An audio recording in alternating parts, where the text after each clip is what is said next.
Hi students, welcome to first year commerce class.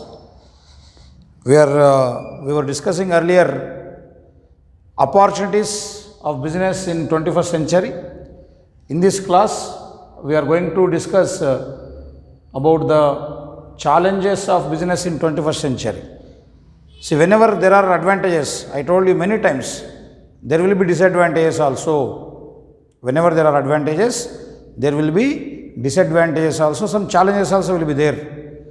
So, as 21st century, I told you that because government is encouraging, per capita income is increasing due to LPG, we are getting so many business opportunities that is giving scope to maximize our profits for the businessmen. At the same time, we have to face some challenges also, because in 21st century, competition is very high. Okay, in the recent times you can see education facilities have increased when compared to past, but today gaining job is very difficult. Previously we did not have many government school, many English medium schools, education was too far, but today many of the parents are able to send their children to government English medium schools, government schools, private schools. Education is accessible. Okay, but even after having proper education, obtaining a job, achieving a job is very difficult nowadays because of the increased population. Like that, when there are certain favorable points, at the same time we will have to face some challenges also. So here, what are the challenges the business sector will face in this 21st century? First one is threat of technology. What do you mean by threat of technology? As you know that in our previous class, I was telling you, technological improvements. Day by day, new machinery is coming in, new technology is coming in, internet has developed. Okay, all over the country, various giant, large companies are spending some crores of rupees, thousands of crores of rupees on research and development. They are coming out with new machinery every month, every day. Some modification is being made in the existing technology. New machineries are brought up. So in this case, what happens is, whatever the technology we have adopted, we do not have guarantee that how many years we can continue with this. The problem is, as soon as we buy the technology, we buy a new machinery and start producing, immediately there will come a new machinery, and our competitor will start producing goods with the new machinery, and we will be in a dilemma now, whether to continue with the old machine or to buy the new machine. If you want to buy again new machine, you require lot of money. Your previous investment will be waste. Like you are observing many a times. You buy a smartphone. Suppose you purchased in the year 2020. By 2021 January, again in the same company, a new version will come. A new phone with new features will come. So what happens? Your phone will become outdated. So your friends will be using the modern phone and you will be start using the old phone. Then you will be in dilemma. Should I go for the new phone again? But this is not too old. You can use it. But unfortunately the features have changed. So when various companies introduce machines, technology with new versions, the old technology will become outdated. So that will trouble you. That is the first point called as threat of technology. Because ever changing technology will create lot of problems. And if you keep on changing the technology, your money will be wasted. At the same time, if you don't change, then consumers, will not accept your product. The second thing is, second challenge in this 21st century for the business community is growing consumer awareness. What do you mean by consumer awareness? Consumer awareness means the knowledge possessed by the consumer about the product. The knowledge possessed by the consumer about the product. See, previously, maybe 20-30 years back, consumers were, say, innocent rather. Whatever you offer, you say this product is like this writes in this manner, the price is 40 rupees, so they used to buy. Because they did not have much information about the product earlier, because the communication system was not so advanced in the olden days. They had no internet, they had no mobiles, They had no feedback on social media. Simply, they used to go to the shop, inquire about the product. I want a marker, red pen, take this brand, 40 rupees, take it, that's it. But today, consumers are very smart. You know, before taking admission into Sri Medhavi Junior College, you might have inquired in various other colleges also. What is the fee structure? What are their achievements? Who is the faculty over there? What are the advantages of Medhavi College? What are the advantages of other colleges? After discussion of all these things, then you have chosen the Sri Medhavi Junior College. No student blindly comes to a single college nowadays. They inquire about various things. How is the security system? How is the education? How is the transport system? What are the convenient timings? What is the fee structure? They compare everything, then they join.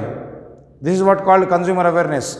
Similarly, in the present scenario, every consumer about anything, not only about college, about electronic items, about textiles, about footwear, about cars, about bikes, about mobiles. Before buying the product, consumer inquires a lot. They read out, they find out the features, they know the price, they know the components of the product, how it is being made, when it was made. Simply, in simple language, I can tell you that in this present situation, you cannot fool the consumer. Only thing is you have to maintain the quality. Okay, that is what called as consumer awareness. So nowadays, it is very difficult to convince the customer. They raise hundreds of questions before buying the product. Unless you convince the customer, unless you satisfy with your replies, the consumer is not going to buy your product. Whether it is a product of 1 rupee or 1000 crores, consumer is going to raise so many doubts. So you should be able to clarify those doubts. When you can clarify, when you are efficient, when your product has got quality, then automatically you can convince. Otherwise, it becomes very difficult to sell your product in the market. So that is the second challenge we are facing. Then challenges of globalization means competition. Previously, we used to compete with our own country companies. But today, because of that LPG system, liberalization, privatization and globalization system adopted by Government of India, today any foreign company can launch their product in India, they can start their enterprise in India, they can sell their products in Indian market. So that means you have to manufacture a commodity which can compete with the international companies. So if yours is an ordinary product, whereas the international product is of very good quality, consumers will go for foreign product. That means globalization is creating lot of competition to you in terms of quality and price. If you offer the product for 40 rupees, whereas a China company will offer the product for 30 rupees, definitely consumer will opt to the China product. Okay, nobody will think about patriotism then. Every consumer would like to save the money. Indian company product is 40 rupees, foreign company product is 30 rupees. So definitely consumer will go for a foreign company product. He is not bothered. He is bothered about only savings. So that is the reason, because of the increased globalized competition, Indian companies are struggling to sell their products. Next, depleting natural resources. In your 10th class in social studies, you might have learnt natural resources are of two types, renewable and non-renewable. Renewable means once you use, you can refill. For example, air, water, sunlight are renewable resources, renewable natural resources. Whatever the quantity of air you consume, no matter, it doesn't affect. It won't increase, it won't decrease the quality of, or say quantity of air in the atmosphere. Whatever the sunlight you take in, no problem. Whatever the water you use from rivers and oceans, again in the rainy season they will be refilled. If from the dam you take out water, okay, use for it agriculture, electricity production, then fishing, etc., whatever the purpose may be, from the dam you consume the water, again in the rainy season it will be filled. So it is called renewable. But all natural resources are not renewable. You take coal mines, gold mines, petroleum, iron ore, etc. If you go on digging and extracting, one fine day that will be over. Again it cannot be refilled. They are not renewable. So they are all non-renewable resources. So because of this increased production, in order to maximize our profits, in the recent times what is happening? All these multinational companies, all the companies are extracting the natural resources to the largest extent, and total consumption of natural resources done. So ultimately, for the future generations, natural resources may not be available. That is a problem we are facing today. Next, economic recession. Okay, recession means slowing down of your sales. Sometimes overall the world, consumers due to various reasons will not show interest to buy the product. Maybe they might have lost their jobs, employment opportunities are not there, they do not have purchasing power, health conditions, other reasons. So sometimes business community will struggle to sell their product. That is called economic recession. So presently the world countries, various countries like America, okay, other countries are facing. India also may face in future very dangerous situation. Recession means companies will struggle to sell off their product. The trade cycle will move very slowly. So that situation is also very dangerous now. Then information challenges. Nowadays people are exchanging information through internet very fast. What happened, what is happening in your factory, any drawback, any defect is there in your product, within minutes it will spread in the society through social media, through internet. So that is a very dangerous aspect. Nowadays you cannot cheat any people. So people are able to exchange information about your product in a quickest manner. So that is also one of the challenge we are facing nowadays. Next, environmental challenges.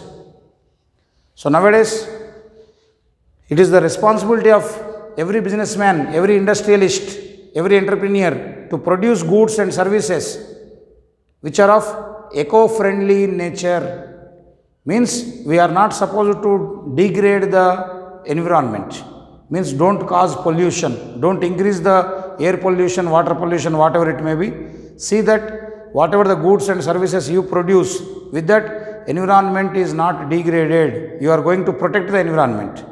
So you have to manufacture the goods with eco-friendly technology, use the product in such a manner that may not damage our environment.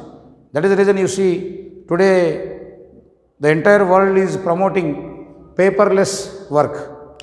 In banks we are using digital, means we are trying to minimize the paper currency.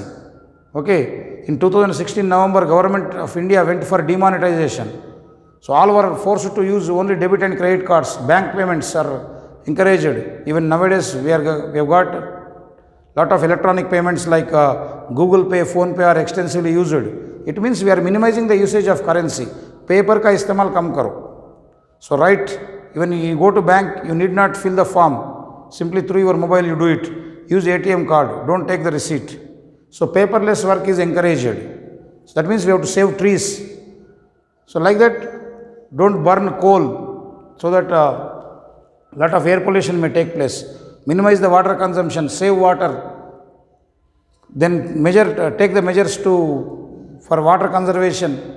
Nowadays we are shown on various TVs and papers that water conservation pits are being constructed by government so that you can restore the water level of ground. So whenever the rain occurs, normally we see that rainwater will go into the river, normal canals, drainage, sewerage. So instead of throwing the water into waste, better you send it to the underground so that the ground level water will increase. Like that, so many measures are to be taken. Similarly, there is a great responsibility on industry part also that we minimize the pollution. Then corruption and bureaucratic hurdles. This is the major challenge we face. As you see, whenever you want some report, whenever you want some favor from the government officials, particularly in Indian community, this corruption is a major challenge. In every government office, unless you bribe, you can't get the certificate. You are not given the favor. Even it is his responsibility, but the government officials will not do that work unless you bribe them. Rishwat dene se kaam banta hi nahi. Okay, you have to give. So, bureaucratic hurdles. Bureaucracy means levels, like various officers. They trouble you. Come tomorrow, day after tomorrow, next week you come. I have not seen the file. So, like that they trouble you in giving the documents, etc. They are called as bureaucratic hurdles. Then, changing regulatory framework. Regulatory framework means rules and regulations. So governments at various levels continuously will be changing these rules and regulations. That is also a major challenge.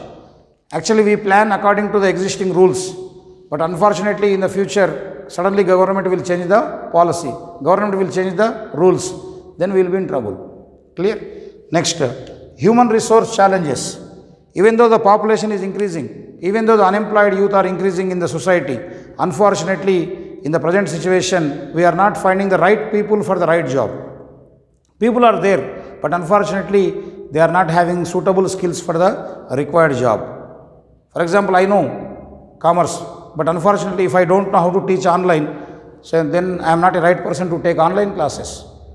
So that is what matters. So various companies are there, but the people are not, the companies are not finding, the businessmen are not finding the right people with required skills. So that's what I suggest you. Always try to improve your skills. What are the skills you should have? Communication, you should have understanding ability, hardworking nature. So when these skills are there, definitely you will get job. So unfortunately, in the present system, we are not finding that type of people. So that is the reason we are facing some problem. So these are the challenges of business in 21st century. With this, your last lesson is also over. So some of the topics in the previous chapters, I will take up again in the next class.